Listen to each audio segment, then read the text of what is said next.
Os anos 70. Do começo da Vila Sésamo, o lançamento do Odyssey 100 e a rivalidade entre VHS e Betamax, até o nascimento do blockbuster de verão como conhecemos hoje, os anos 70 foram uma década que mudaram a forma como pensávamos e assistíamos a filmes, que ecoam até hoje. Mas por que eram assim? Neste vídeo estamos dando uma de Doctor Who e discutindo essa década e por que seus filmes têm aquele ar que só de olhar já sabe que isso é tão anos 70. Durante a década de 70 emergiram alguns estilos e gêneros cinematográficos que essencialmente moldaram essa era. Os que se destacam incluem os dramas criminais como O Poderoso Chefão, Dia de Cão, Taxi Driver, Perseguidor Implacável, Laranja Mecânica, para citar apenas alguns exemplos. Estes filmes adotaram uma abordagem mais autêntica, sombria e áspera em comparação com as produções dos anos 60, muitos deles destacando vilões, anti-heróis e até mesmo anti-vilões como protagonistas. Podemos atribuir a popularidade desse tipo de narrativa e seus personagens a dois pontos. Em primeiro lugar, os anos 70, especialmente nos Estados Unidos, que inundou o mundo com a sua cultura desde antes. A desconfiança em relação ao governo cresceu devido à Guerra do Vietnã e alguns outros pontos que fizeram o mundo pensar que talvez os Estados Unidos não fossem assim tão perfeitos. Em segundo lugar, o sucesso tende a atrair mais sucesso. No início dos anos 70, testemunhamos o lançamento de diversos filmes icônicos que influenciaram outros diretores ao longo da década. Além disso, foi bem por aí a ascensão do cinema asiático nos Estados Unidos.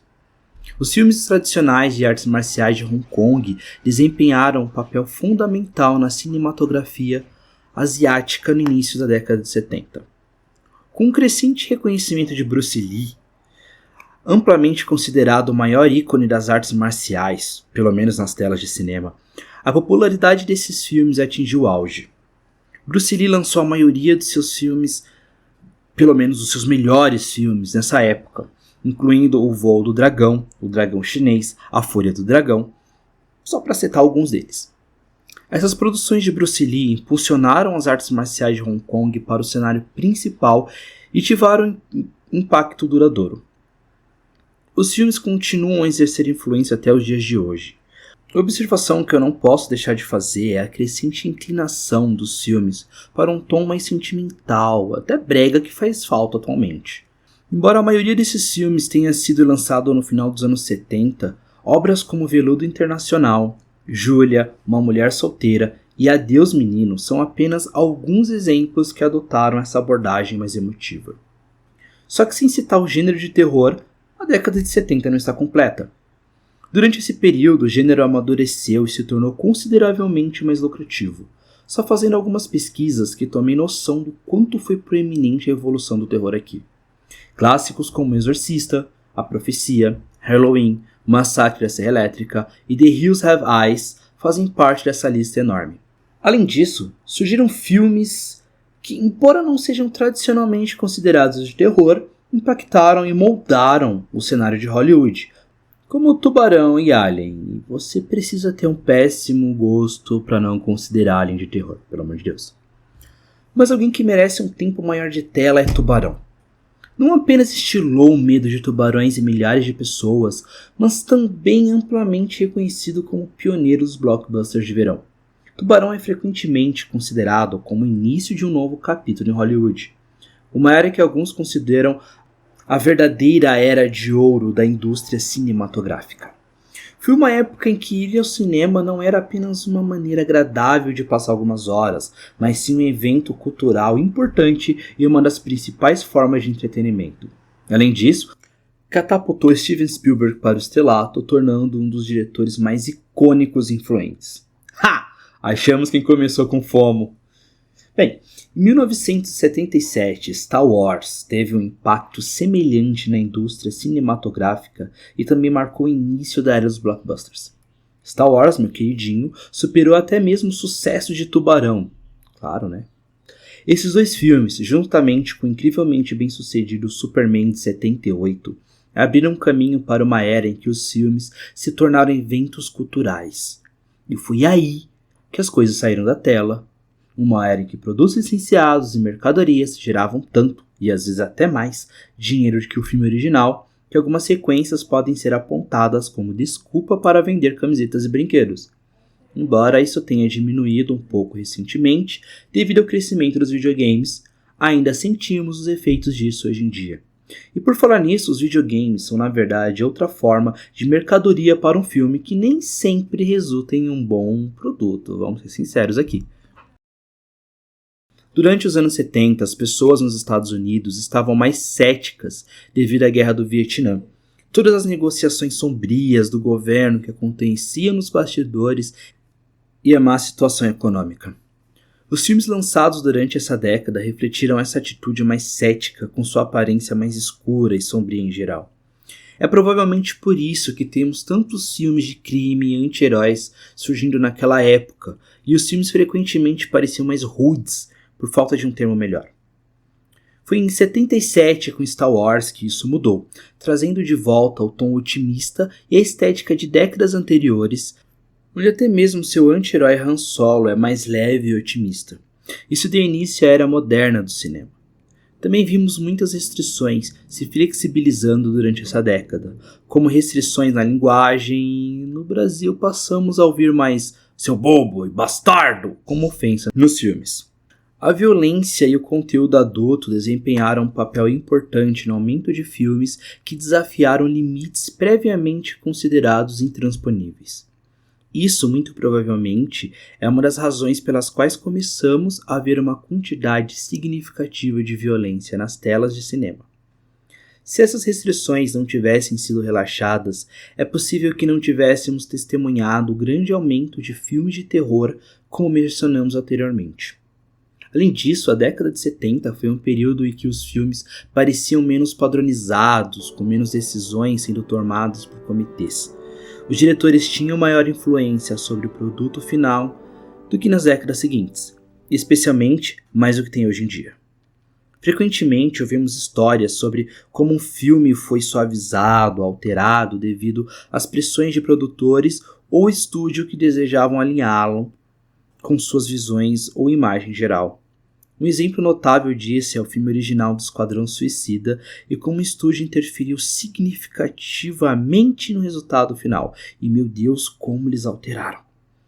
Durante os anos 1970, também houve uma tendência em direção a um realismo mais áspero, influenciado em parte por Nouvelle Vague francesa, que havia sido popular nas décadas de 1950 e 60 e começou a influenciar o cinema americano durante os anos 1970. Essa Nouvelle Vague focava nos elementos como realismo, fotografia estilo handheld e uma estética mais crua. Filmes como Taxi Driver, O Exorcista e Mean Streets são frequentemente apontados como tendo sido fortemente inspirados por esse movimento francês. Muitos filmes icônicos nas décadas seguintes também tiraram inspiração desse movimento, incluindo obras como Pulp Fiction, Encontros e Desencontros e até mesmo Cães de Aluguel, para citar mais alguns. No entanto, foi na década de 70 que começou isso ao introduzi-lo no cenário principal de Hollywood. Bem, se você assiste filmes mais antigos e contemporâneos, pode ter notado uma tendência que vem se desenvolvendo ao longo do tempo. Nos dias de hoje, os filmes estão tomando um ritmo mais acelerado, corrido, com cortes mais frequentes, incorporando maior movimentação e, em geral, transmitindo uma sensação de agilidade. Por outro lado, os filmes dos anos 70 costumam ser considerados mais lentos, até chatos por alguns. Muita gente tem discutido sobre a redução de capacidade da atenção do público e a necessidade de manter o entretenimento em alta, daí o crescente dinâmica e a inclusão de um número maior de cortes nos filmes contemporâneos. É importante ressaltar que essa tendência não se aplica a todos os filmes. Ainda existem produções que preferem tomadas mais longas, optando por manter a câmera focada em um ponto para criar suspense ou permitir que os atores explorem suas emoções, entre outros motivos. Tanto escolhas estilísticas quanto a diminuição de capacidade de atenção têm um peso nessa evolução, mas a tecnologia também desempenha um papel significativo. Nos anos 70, a filmagem e edição de filmes era feita em película. o que tornava a edição um processo demorado e complexo. A simples ideia de fazer um corte envolvia o ato físico de cortar uma tira de filme e uni-la a outra. Com o advento dos computadores, da filmagem digital e dos modernos fluxos de trabalho de edição, o processo de edição tornou-se mais rápido e eficiente. O que costumava levar horas agora pode ser realizado em minutos, tornando a inclusão de mais cortes tão fácil quanto alguns cliques. A questão sobre se esse aumento de ritmo é benéfico ou prejudicial é, como toda forma de arte, subjetiva. Existem situações em que cortes rápidos e movimentos de câmera agitados são valiosos, como em filmes de ação. No entanto, essa abordagem não é aplicável a todos os contextos. É interessante observar que alguns filmes mais antigos, de ritmo mais lento, podem ser desafiadores de assistir, enquanto alguns filmes contemporâneos adotam deliberada e cuidadosamente um ritmo mais tranquilo, proporcionando uma experiência mais agradável. Além dos cortes mais frequentes, no final dos anos 70, testemunhamos o surgimento de novas tecnologias que facilitaram a incorporação de movimento nos filmes. A invenção do Steadicam em 1975 foi um marco significativo, transformando a maneira como os filmes poderiam incorporar movimento. Com o Steadicam, os operadores de câmera podiam manter a estabilidade da imagem enquanto se movimentavam livremente, combinando assim a suavidade de um dolly com a mobilidade de filmagem na mão. Antes disso, os cineastas tinham 3 opções para adicionar movimento a uma cena. Usar um dolly, que proporcionava uma movimentação suave de câmera, mas era demorado de configurar, optar pela filmagem de mão, que frequentemente resultava em tremores devido ao peso das câmeras da época, ou recorrer a um guindaste, que oferecia movimentos suaves e verticais, mas era volumoso e de configuração complexa, além de bem mais caro. Com o Steadicam, os cineastas ganharam uma nova forma que combinava a estabilidade com a liberdade de movimento, expandindo as possibilidades cinematográficas. Ele foi utilizado pela primeira vez no filme Bound for Glory, ou Voando para a Glória, indicado ao Oscar de melhor filme em 1976, e posteriormente se tornou uma escolha comum em diversas produções, incluindo cenas de perseguição nas ruas de Nova York, em Marathon Man, e nas cenas de treinamento e corrida em Rocky. Essa inovação revolucionou a forma como o movimento é incorporado no cinema, contribuindo para a dinâmica que vemos nos filmes contemporâneos. O Sony Betamax oferece uma qualidade de imagem superior em comparação com o VHS. Os filmes da década de 70 são conhecidos por sua aparência granulada, além de cabelos maravilhosos, mas não vamos queimar pauta aqui, que na minha opinião, contribui para seu charme geral. Mas por que essa granulação existe? Bem, como tudo na vida, ou quase, aqui vai uma breve explicação. Nos anos 70, a transição do filme preto e branco para o colorido já estava praticamente concluída. Embora o estoque de filmes coloridos ainda estivesse longe de alcançar a qualidade que veríamos quando a transição para o digital começasse no final dos anos 90 e ao longo dos anos 2000. Nessa época, o filme era muito menos sensível à luz e a tendência era usar uma iluminação natural sempre que possível. Essa falta de sensibilidade resultava em ruído visual. Mesmo as melhores câmeras de hoje podem sofrer com algum tipo de ruído visual, embora por razões diferentes. No entanto, não entraremos em detalhes sobre isso neste vídeo. Ao longo das décadas seguintes, a tecnologia de filme continua a evoluir, o que resultou na redução do ruído visual. Além disso, as técnicas de iluminação e edição também se aprimoraram, melhorando ainda mais a qualidade no geral. No entanto, a granulação característica dos filmes dos anos 70 é uma das razões pelas quais eles têm uma aparência única. Bem, não podemos discutir a década de 70 também sem mencionar um avanço significativo que mudou a experiência de assistir a filmes, ou melhor, ouvi-los, o som Dolby. Em 1971, Laranja Mecânica foi lançada e se tornou o primeiro filme a usar a redução do ruído Dolby.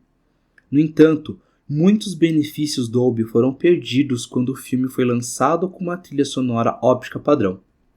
Parabéns aos envolvidos! Até os anos 70, as trilhas de áudio haviam mudado muito pouco desde os anos 30. engenheiros de som tinham que realizar muitas adaptações nas trilhas de áudio para torná-las minimamente aceitáveis nas telas de cinema. Com foco renovado na melhoria de qualidade de áudio nos filmes, houve um rápido avanço nessa área. Embora não tenha evidências concretas para afirmar isso, acredito que essas melhorias no áudio tenham sido uma das principais razões pelas quais os filmes de grande orçamento, repletos de explosões e efeitos de alta qualidade, ganharam destaque nas décadas seguintes. Mas o que toda essa conversa sobre redução de ruído realmente significa? Basicamente, isso se traduz na minimização daquele chiado irritante presente em muitos filmes antigos durante a década de 70, permitindo que engenheiros de som criassem mixagens de áudio com menos preocupações em relação a esse ruído de fundo. Por fim, quando se trata de avanços tecnológicos, é impossível ignorar a rivalidade existente entre VHS e Betamax na época. Não entraremos em detalhes sobre cada um deles aqui, pois planejamos criar outro vídeo abordando esse tema. No entanto, essa rivalidade apresentou um grande avanço na experiência de visualização em casa. Antes dos anos 70, a menos que você gastasse uma quantia significativa de dinheiro, a única maneira de assistir filmes era no cinema ou quando eram exibidos na televisão. Isso pode parecer surpreendente e é um pouco estranho para mim, que não vivi naquela época. Bem estranho, né? Eu cresci dentro de uma locadora. Isso nos ajuda a compreender porque filmes eram uma forma tão importante de entretenimento, devido às opções limitadas de acesso a eles. É aquele ditado, qualquer coisa me diverte, contanto que seja caro e difícil de achar. Em resumo, embora o Betamax fosse superior em termos de tecnologia, o VHS acabou prevalecendo na guerra dos formatos, por razões que discutiremos em um vídeo futuro. Isso é algo que certamente evoca lembranças para as pessoas que viveram nos anos 70, da mesma forma que eu penso na rivalidade entre Blu-ray e HD-DVD no final dos anos 2000. Reinventando as normas, os anos 70 indiscutivelmente possuíam um estilo distintivo que, de forma semelhante aos filmes das décadas anteriores, contribui para a aparência e a sensação únicas do filme dessa era. Resumir o estilo de uma década completa sempre é desafiador. Mas bora lá. Os anos 70 foram caracterizados por uma profusão de cores psicodélicas. Camisas justas com colarinhos grandes e calças bocas de sino evocavam um espírito dançante da discoteca em você. No entanto, uma das características mais notáveis dos anos 70 era a aparência geral e desbotada desse estilo. Além disso, parecia que quase todos estavam usando ternos nessa época, seja em uma casa noturna, em ambientes de negócio, ou simplesmente por opção pessoal. Os ternos, juntamente com um tom de cinza e marrom, acabaram por se tornar uma marca registrada dos anos 70. Até hoje, quando os filmes se ambientam nessa década, frequentemente incorporam esse estilo. Pensa no Dois Caras Legais, que é uma produção da época que empregou esses ternos e cores para autentificar a atmosfera dessa década. Bem, agora eu estou realmente curioso sobre os tipos de estilos que você associa aos anos 70. Deixe um comentário compartilhando suas percepções. E eu acho que isso encerra o vídeo, né? Obrigado por assistir. E assim como todas as outras décadas que ainda vamos abordar, os anos 70 possuem uma estética e atmosfera distintas em seus filmes. E é curioso na produção do vídeo e pesquisas ver como coisas que aparentemente são pequenas ecoam por décadas definindo a forma de fazer as coisas. Existem outras razões pelas quais você acredita que os filmes dos anos 70 apresentam um estilo diferente em relação a outras décadas? Eu realmente adoraria continuar essa conversa nos comentários. Se você gostou do vídeo, não esquece de dar um like e se inscrever para não perder os próximos vídeos. Tchau, tchau!